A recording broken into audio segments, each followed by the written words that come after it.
नमस्कार दोस्तों, मैं हूं आपका दोस्त गौरव सैनी। आप देख रहे हैं यूथ इंडिया थिंक पॉजिटिव में प्रोग्राम मुद्दा गरम। आज हमारे साथ हमारे प्रोग्राम में मौजूद हैं हमारे मेहमान जखौरा वार्ड नंबर 4 से जिला पंचायत सदस्य एडवोकेट पर्वतलाल अहिरवार। हम पूछेंगे इनसे कुछ ऐसे सवाल जो शायद आप भी पूछना चाहते हैं लेकिन आप नहीं पूछ पाते हैं, लेकिन आज सारे सवालों का जवाब आपके पास होगा। सीधे हम चलते हैं अपने मेहमान एडवोकेट पर्वतलाल अहिरवार की तरफ से।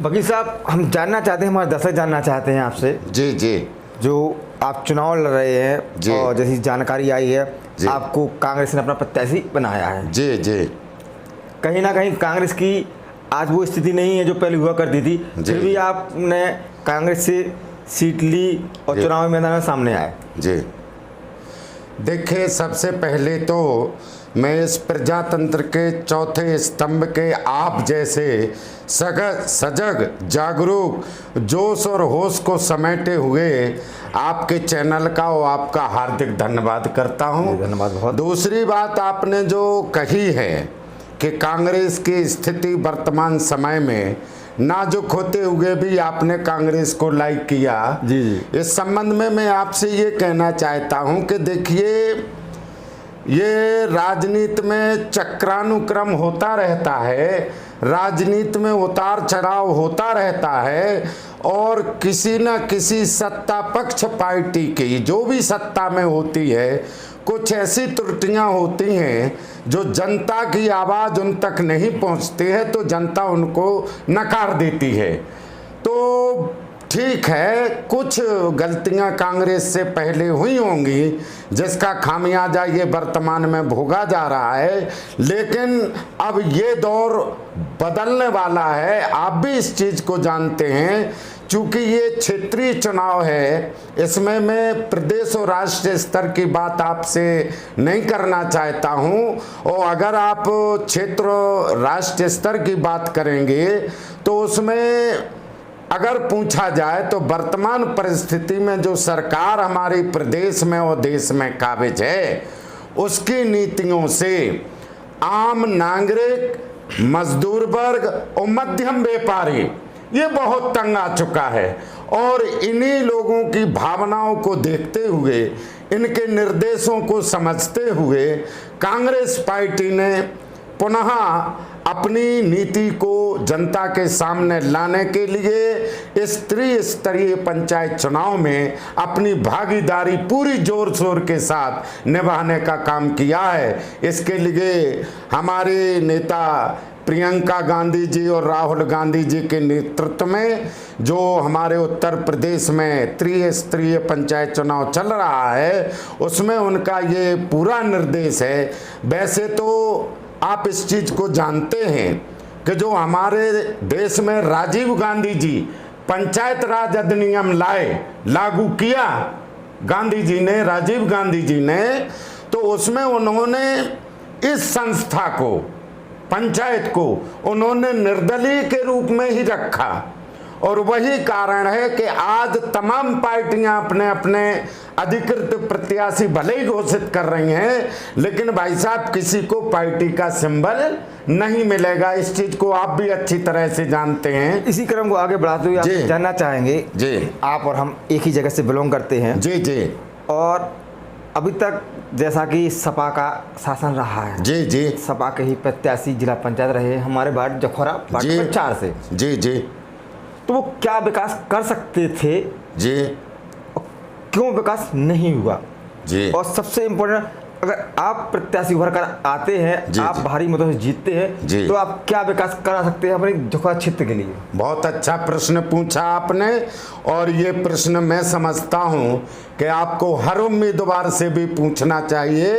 इस प्रजातंत्र में आपने इतना अच्छा प्रश्न पूछा, मैं जवाब दे रहा हूँ। आप एक मिनट, आपने बात की हर प्रत्याशी पूछना चाहिए, मैंने लगभग सारे प्रत्याशियों को आग्रह किया कि हमारे शो में आए, जनता को सवाल पूछे जाती है मेरे माध्यम से, लेकिन पता नहीं किस चीज को लेकर भय है, मेरे सवालों से भय है, क्या है हाँ, कि कैमरे के सामने नहीं आना चाहते, देखिए केवल वोटरों को लुभाने का कार्य कर रहे हैं, जबकि उन्हें सारे सवाल जवाब देना चाहिए। और जो आपने मूलतः पहले मुझसे जो प्रश्न किया, मैं उसका आपको जवाब देना चाहता हूं कि जो आपने पूछा कि अभी सपा के उम्मीदवार ही जीतते आए हैं, तो आपके प्रश्न का उत्तर ये है कि जो वो मैंने पहले कहा कि जो उम्मीदवार जीत जाते हैं, अगर वो उनके अधिकार में स्वयं कोई कार्य करने की क्षमता नहीं है अगर, तो उनका नैतिक कर्तव्य बनता है कि जनता से संवाद करें, जनता से मिलते रहें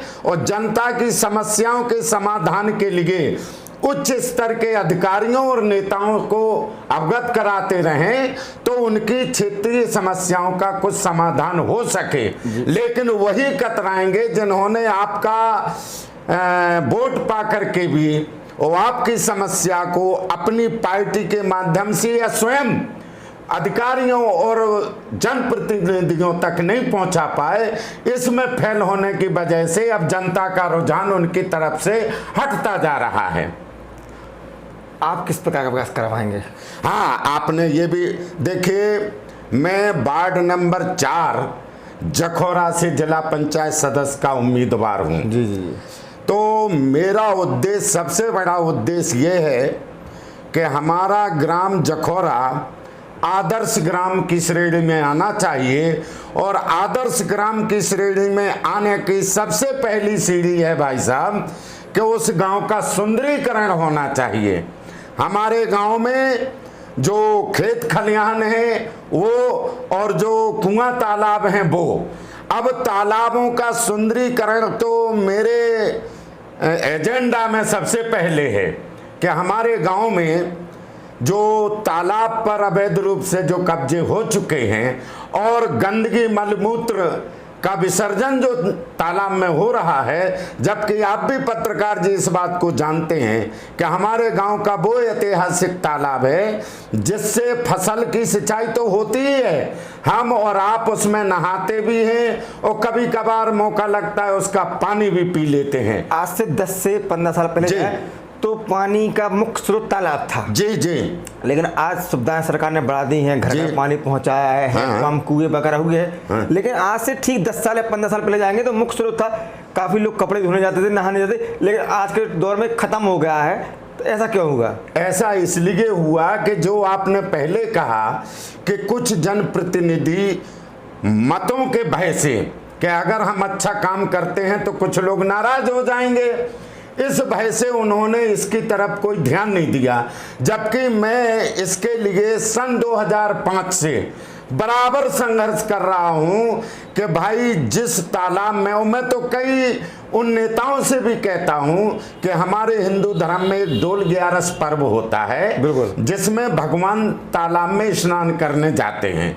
तो मैंने कई बार उनसे भी कहा कि आप ऐसा कदम उठाएं कि हमारे भगवान शुद्ध जल में स्नान कर सकें, लेकिन वो उस तरफ नहीं ध्यान देते हैं, क्योंकि कुछ नेताओं को ये भय रहता है कि अगर हमने ये काम किया तो शायद हमारी प्रधानी या जिला पंचायत सदस्य या बीडीसी या एमएलए, कोई भी राजनीतिक पद हो, उस पद में उनको वोट ना मिलने का भय सताता रहता है। इसलिए गांव के सुंदरीकरण की ओर वो ध्यान नहीं देते हैं। लेकिन मैं दूंगा, इसलिए दूंगा कि सबसे पहले मेरा उद्देश्य ये है कि मतलब गांव का सुंदरीकरण हो। एक में पक्ष विपक्ष की बात नहीं करना चाहता हूं।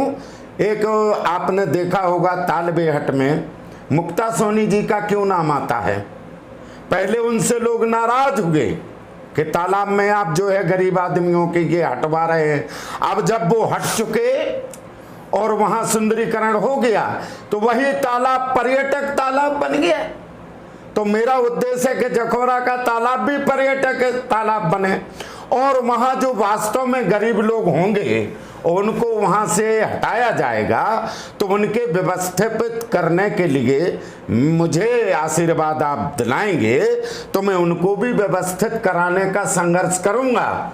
ये नहीं है कि कोई बेघर हो जाए। और वैसे तो जितने ये अवैध कब्जे हैं मैंने देखा, मैं भी इसी गांव का हूं, ऐसा कोई नहीं है जिसके पास इस अवैध कब्जे से हटकर और जगह ना हो। सबके पास जगह है, केवल वोटों की और नोटों की ये चाल चली जा रही है, जिससे हमारा गांव और तालाब के रूप में बहुत बुरी तरह से गंदा होता जा रहा है। और मुझे तो ये लग रहा है कि अगर यही स्थिति रही तो ये तालाब किसी दिन गंदा एक पोखर बन के रह जाएगा। ये तो मेरा पहला उद्देश्य है। दूसरा उद्देश्य, आप इस बात को पक्का मानिए कि मेरा इस उद्देश्य के साथ साथ दूसरा उद्देश्य ये है कि जिला पंचायत में जो भी सरकारी योजना होगी, उस सरकारी योजना का पात्र लोगों को लाभ दिलाऊंगा। उसमें मैं अपना कोई श्रेय नहीं मानूंगा, ना एहसान मानूंगा। मैं तो ये कहता हूं कि प्रधान से लेकर प्रधानमंत्री तक मैं ये चैलेंज करता हूं कि आज तक जनता के लिए पूर्व में सत्ता में रही पार्टी और वर्तमान में रह रही सत्ता पार्टी, कोई भी नेता अपनी या अपने पापा की जमीन बेचकर या जायदाद बेचकर जनता को कभी कुछ नहीं देता है। इसलिए सरकारी योजनाओं में मैं अपना कोई एहसान नहीं बनाऊंगा। हाँ, इतना जरूर है, जिस चीज के लिए वो पात्र हैं उनको वो सरकारी योजना का लाभ दिलाने में मैं उनका साथ दूंगा। गांव के हों, क्षेत्र के हों, चाहे वो जिले के हों, कहीं के हों, और किसी भी जाति के हों, किसी भी धर्म के हों, ये भेदभाव मैं नहीं अपनाऊंगा। अधिकांशतः देखा गया है जी जी कि क्षेत्रीय पंचायत चुनाव होते हैं जी, उनको लेकर पहले जो प्रत्याशी को जिता दिया जाता है, जी, प्रधान पद हो या बीटीसी पद हो या मेंबर पद हो या जिला पंचायत पद हो, जी जी, पहले वो अपना विकास कर लेते हैं, फिर बाद में गांव का होता है। ऐसा क्यों?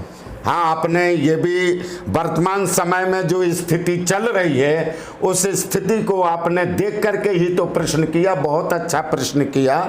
देखिए, मैं तो खुद इस चीज को मानता हूं कि जो नेता लोग अपने आप को जन सेवक लिखते हैं, और कुछ पोस्टरों पे आप भी पढ़ेंगे, उसमें लिखा आप पाएंगे ईमानदार, कर्मठ, लगनशील, लेकिन मैं समझता हूं जो स्वयं लिखते हैं उनमें ये कौल लक्षण नहीं होते हैं। भाई मैं तो क्यों लिखूंगी? ये तो जनता तय करे, ये तो हमारे देश का चौथा स्तंभ तय करे कि कौन क्या है। लेकिन लिखते हैं भाई वोटरों को लुभाने के लिए। अब जहां तक आपने लिखा पूछा मुझसे, तो ये आपका प्रश्न सही है। वर्तमान में स्थिति यही है कि जनप्रतिनिधि अधिकांशतः, देखिए अधिकांशतः मैं प्रयोग कर रहा हूं, ऐसा नहीं है कि 100% ऐसी ही हो। कई ऐसे भी होते हैं प्रत्याशी जो जीत करके वो अपना घर भरने की अपेक्षा और जनसेवा का काम करते हैं, और जो ऐसी जनसेवा करते हैं उनको दूसरी बार मौका भी मिल जाता है। अब वो कुछ लोग जो ज़्यादातर अपना घर भरने की कोशिश करते हैं, उनमें सबसे ज़्यादा मैं दोष उन कैंडिडेटों का इसलिए मानता हूं कि उनके अंदर ये भावना कब जागृत होगी कि मैं चुनाव तो लड़ूंगा लेकिन दारू मुर्गा कतई नहीं करूंगा। अब वो घर इसलिए भरते हैं कि जैसे प्रधान का पद है, अब कहीं कहीं तो ऐसा है पत्रकार जी कि जो ना चुनाव आयोग की नज़र में आएगा, ना आपकी नज़र में आएगा, ना किसी की नज़र में आएगा, ना पुलिस पकड़ पाएगी। कई चीज़ें ऐसी हैं कि एक कैंडिडेट का 20-20, 30-30 लाख, कई जगह 50-50 लाख रुपया खर्च कर देते हैं। अब बताइए पत्रकार जी, जो कैंडिडेट 50 लाख रुपया खर्च करके वो चुन के आएगा, तो पहले तो वो 50 लाख अपने कवर करेगा, अब उसका इंटरेस्ट करेगा, फिर अपने आने वाले चुनाव को भी वो 50 लाख कलेक्ट करेगा, तो 1.5-2 करोड़ का उसका टारगेट है, और इतने ही में उस टारगेट को पूरा करने में उसके 5 साल व्यतीत हो जाएंगे। अब वो आपकी कहाँ से सुनेगा? तो इस भ्रष्टाचार में 90% कैंडिडेट जिम्मेदार है, 10% मतदाता भी जिम्मेदार हैं। मतदाताओं को चाहिए कि एक बार ऐसा खर्च करने वालों को अगर जवाब दे दें कि तुम कर लो 50 नहीं 60 लाख कर दो, लेकिन हम वोट उसको देंगे जो योग्य होगा, जिसका खर्च नहीं किया, तो वो आगे चुनाव में छरक जाएंगे अपने आप, फिर वो 50 लाख की जगह 50,000 तक खर्च नहीं करेंगे। तो मैं यही बताना चाहता था, पूछना चाहता था आपसे। जी जी। ऐसा तो नहीं होगा आप कैंडिडेट बनकर आए हैं, आप जीतते हैं तो पहले अपना विकास होगा फिर बाद में गाँव? मेरा भाई साहब क्या विकास होना है? नहीं, गद्दी पाने के बाद विचार और हाव भाव चेंज हो जाते हैं। बिल्कुल आपने सही कहा। एक सीट एक ऐसी चीज होती है जो अपने आप चेंज हो जाते हैं। फिर अब किंग समझने लगते हैं कि मैं किंग हूँ, अब मेरा कुछ नहीं होगा, पब्लिक मेरा कुछ नहीं कर पाएगी। तो ऐसा तो कुछ नहीं है मन में, जहन में एक बार जीतन दो मैं ठेकत बेटा तुम्हें हम। नहीं नहीं पत्रकार जी, पहली बात तो मैं इन पदों के बारे में आपको समझा दूं, बता दूं, आप बहुत शिक्षित योग अनुभवी महसूस होते हैं और हैं भी। सबसे पहले मैं ये बता दूं कि त्रिस्तरीय पंचायत में महत्वपूर्ण केवल 3 पद होते हैं। एक होता है अध्यक्ष जिला पंचायत का, दूसरा होता है ब्लॉक प्रमुख ब्लॉक का, तीसरा होता है प्रधान। तो भाई साहब जहां तक जिला पंचायत मेंबरों की बात है तो इनके पास ऐसे कोई अधिकार या इनके पास सेपरेट कोई मद नहीं होती है, सेपरेट कि ये लोग कुछ जो है शासकीय धनराशि में घालमेल कर सकें। तो ऐसा उनके पास कोई सीधा सरकार का कोई आय का कोई साधन नहीं होता है। इसी प्रकार से बीडीसी मेंबर होता है, इनके पास सीधा कोई धनराशि प्राप्त नहीं होती, सीधी होती है प्रधान को, क्षेत्र पंचायत के प्रमुख को और जिला पंचायत के। तो मैं तो भाई साहब जिला पंचायत सदस्य का उम्मीदवार हूं। अब मेरे पास तो केवल यही अधिकार रहेगा कि मैं आपकी बात अपने आने वाले जो भी अध्यक्ष बने, मैं तो नहीं कह सकता हूं कौन बनेगा, तो मैं आपकी बात अपने अध्यक्ष तक पहुंचाने के लिए पूरी तरह से कोशिश करूंगा और उनसे अनुरोध करूंगा कि ये होना चाहिए। जैसे आप कांग्रेस पार्टी से लड़ रहे हैं, जी जी, अगर कांग्रेस पार्टी का अध्यक्ष नहीं बनता है, जी जी, किसी अन्य पार्टी का सदस्य अध्यक्ष बनता है, जी जी, सदस्य अध्यक्ष बनता है, हाँ हाँ, आप ही लोग चुनते हैं, हाँ बिल्कुल, आप ही पर मतदान देते हैं, हाँ, पार्टी का फर्क आ जाता है किस पार्टी का अध्यक्ष है किसका नहीं है। हाँ। तो पहली चीज, आप भविष्य में ये तो नहीं कहेंगे पब्लिक से कि हमारी पार्टी का अध्यक्ष है नहीं, हमें तो कोई काम ही नहीं मिल रहा, हमें तो कोई सुन ही नहीं रहा है। ये भी आपका जायज प्रश्न है। देखिए हमारे देश में और हमारे धार्मिक ग्रंथों में भी लिखा है, कर्मण्येवाधिकारस्ते मा फलेषु कदाचन। हाँ। ये आप हमारे धर्म ग्रंथ कहते हो। जहाँ तक राजनीतिक स्तर की बात है तो हमारे देश में ऐसा कभी नहीं हुआ है कि विपक्ष की बात को ना सुना जाए। अब ये बात अलग है कि विपक्ष भी मजबूत होना चाहिए। अगर विपक्ष का सदस्य मजबूत है, शिक्षित है, योग्य है, उसमें बात करने की क्षमता है, तो वो काम कराने के लिए 10 मिनट में जिला पंचायत का जो मुख्य कार्यकारी अधिकारी उसकी कलम पकड़ सकता है कि नहीं भाई हमारी क्षेत्र में ये काम होना चाहिए। और फिर जहाँ तक अध्यक्ष होता है वो कोशिश ये करता है कि मैं जिस पार्टी से चुना गया हूँ केवल उसी पार्टी के मेंबरों का काम कराऊं। लेकिन आपके आशीर्वाद से मैं इस बात का आपको विश्वास दिलाता हूँ कि किसी भी दल का बने, एक बार आपको ये कई बार मौका मिलेगा देखने को पेपरों के माध्यम से, आपके माध्यम से, कि कोई पर्वतलाल अहिरवार में सदस्य वहां बैठा है जो अध्यक्ष और अधिकारियों से काम के लिए लड़ता है और रोकता है। तो ये तो हमारे अधिकार में है, बिल्कुल अधिकार में। और इस अधिकार को ना अध्यक्ष रोक पाएंगे और ना कोई अधिकारी रोक पाएगा। चिल्ला चिल्ला करके मैं बोर्ड की बैठक में जो आपके जायज काम होंगे उनको मैं डिमांड करूंगा, डिमांड से नहीं सुनेंगे। मैं, आप तो जानते हैं मैं अकेले ही फट्टा बिछा के बैठने वालों में से हूं।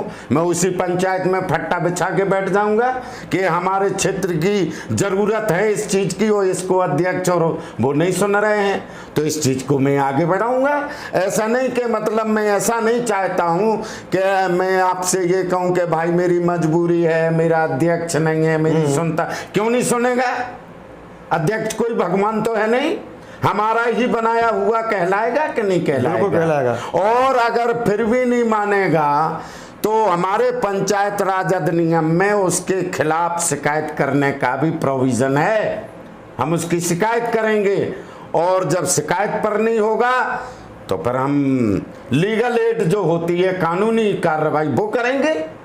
आपकी कृपा से मैं कोई ऐसा नहीं जा रहा हूं कि मतलब वहां जाकर चुपचाप बैठ जाऊं, जो वो कहें वही सुनता रहूं। नहीं, मैं तो कोशिश करूंगा कि बोर्ड में मैं ही अधिक से अधिक बोलूं। और ये आप जो है, मैं समझ रहा हूं कि मैं अधिक बोलूंगा भी, बस केवल वहां बोलने के लिए आप मुझे अधिकार दे दीजिए। जी जी, आपसे प्रोग्राम के अंत में एक बात तो जानना चाहूँगा। जी जी। जैसे आपको, हमें पूरे जिले को पता है, वर्तमान में भाजपा जिला अध्यक्ष रहे, आज वो चुनाव मैदान में है। जी जी। तो कहीं ना कहीं लालच की वजह से या जन सेवा की वजह से, अगर जिला अध्यक्ष थे तो आप जन सेवा तो पैसे वैसे भी कर सकते थे, लेकिन कहीं ना कहीं जिला अध्यक्ष का पद पाने के लिए, आपको सीट पाने के लिए आपने अपना पद छोड़कर आप क्षेत्र पंचायत के चुनाव में, छोटे चुनाव में आ गए हैं, जो कि आपको प्रदेश सरकार ने पैसे ही बड़ा पद दे दिया था। इसके लिए आप क्या कहेंगे भाजपा के लिए? देखिए, वैसे तो ये चूंकि पार्टी का अंदरूनी मामला है, लेकिन जो पदों के और आगे राजनीतिक सोपान वाली बात है, तो ये तो बिल्कुल ही गलत बात है कि एक अध्यक्ष का पद वो पद होता है कि अगर मुख्यमंत्री जी भी आए उस प्रदेश के, तो सबसे पहले बीच में अध्यक्ष की कुर्सी डलती है। अध्यक्ष का पार्टी में एक मंत्री से बड़ा स्थान होता है। लेकिन यहाँ पर चूंकि पिछड़ी जाति को जो सीट अध्यक्ष पद की घोषित हुई है, तो मुझे ऐसा महसूस होता है कि उस अध्यक्ष पद की लालच में इन्होंने अपना स्वविवेक खोकर और उस मैदान में कूदे, जिस मैदान में इनको कूदाने का और लड़ाने का काम करना चाहिए था, ये खुद ही कूद गए। वो खुद कूदने से ये मुझे पार्टी का अच्छा डिसीजन लगा कि भाई आपने उनको उस पद से हटा दिया। भाई एक ही पद पर रहो, ये पार्टी का तो मुझे अच्छा फैसला लगा, लेकिन अध्यक्ष जी का फैसला मुझे अच्छा नहीं लगा। और उस फैसले में जरूर आपने जो प्रश्न किया वो छुपा है कि ये लालच का ही परिणाम है। और प्रोग्राम के अंत में एक चीज़ जानना चाहेंगे वकील साहब से हम। जी, हमारे वार्ड नंबर 4 के पिछले जिला पंचायत सदस्य जो कल्पनी सिंह की माताजी भी ग्राम प्रधान चुनाव में है। हाँ, अभी पहले आपके पास जिला पंचायत रही, अध्यक्ष बनी, आपने एमएलए का चुनाव भी लड़ा, आज उसी परिवार से एक प्रधान का चुनाव लड़ना कितना वाजिब है? देखिए, चूंकि प्रधान पद वो जो मैंने पहले आपको बताया कि प्रधान पद में सरकार से सीधे सीधे मदों के आते हैं, तो या तो इनकी नज़र प्रधान पद में मिलने वाली मदों पर है, या फिर इनको ये हो सकता है संभवतः पार्टी हमको दरकिनार कर रही है, लेकिन इनको कायदे से हितैषी उनके वही माने जाएंगे जो उनको ये समझाते हैं कि आपने जब 3 सोपान ऊपर कदम रख लिया तो नीचे वाली सीढ़ी पर आकर के आप क्यों गिरना चाहते हैं। लेकिन अब भाई वो उनका पर्सनल मैटर है, उनकी पार्टी का मैटर है, और जहाँ तक उनका इस पद पर है तो उनकी माताजी लड़ रही हैं, हालांकि माँ हैं उनकी, तो लड़ सकती हैं, ऐसी कोई बात नहीं है। आपको इसके पहले भी मैं बता दूं कि हमारे यहाँ ग्वालियर की महारानी रहा करती थी, जो उनकी एक परिवार की बहू तो गांव प्रधान का भी चुनाव लड़ चुकी, जबकि वो केंद्र में मंत्री भी रही। तो ये विशेष मुद्दा नहीं है, लेकिन हाँ मतलब उनको इस बारे में थोड़ा सोचना चाहिए था।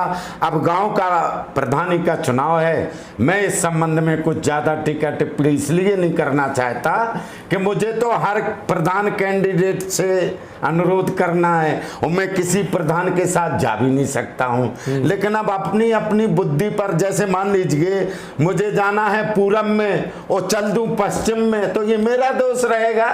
सही बात है कि नहीं? अब इसमें दूसरों का क्या दोष है? मतलब कह सकते हैं राजनीति है, इसमें कुछ भी असंभव नहीं है। हाँ, बिल्कुल आपने सही कहा। तो जैसा कि ये थे हमारे वकील साहब एडवोकेट पर्वताल अहरवार, इन्होंने अपने विचार बताए, अपनी जानकारी को हमारे साथ साझा किया और हमें बताया कि राजनीति में कुछ ही संभव है, ये कोई छोटी या बड़ी बात नहीं है, आदमी स्वतंत्र है। तो इस चीज़ को लेकर काफ़ी वार्ता हुई हमारी। आपको हमारा प्रोग्राम कैसा लगा, कैसे हमारे विचार लगे, एडवोकेट साहब के विचार आपको कैसे लगे? आपको अगर इनके विचार अच्छे लगते हों, आप इनके विचार से सहमत हों, तो एक बार ज़रूर वोट डालने से पहले इनके बारे में सोचें। धन्यवाद। धन्यवाद आपको, और सभी सुनने वालों को भी बहुत बहुत धन्यवाद, और जो लाइक करें उनको भी धन्यवाद, जो लाइक ना करें उनको भी इस बात का धन्यवाद कि आप इसको पुनः देख करके और जो जायज़ बातें हों उन बातों को आप सुन करके और अपने अन्य साथियों से भी इन्हीं हमारे गौरव जो इस जखौरा के बहुत ही जागरूक पत्रकार हैं, इनको आप जो है सजेस्ट करें, इनका सहयोग करें। मैं इनको और सभी देखने वालों को पुनः नमस्कार करता हूं। नमस्कार, प्रणाम।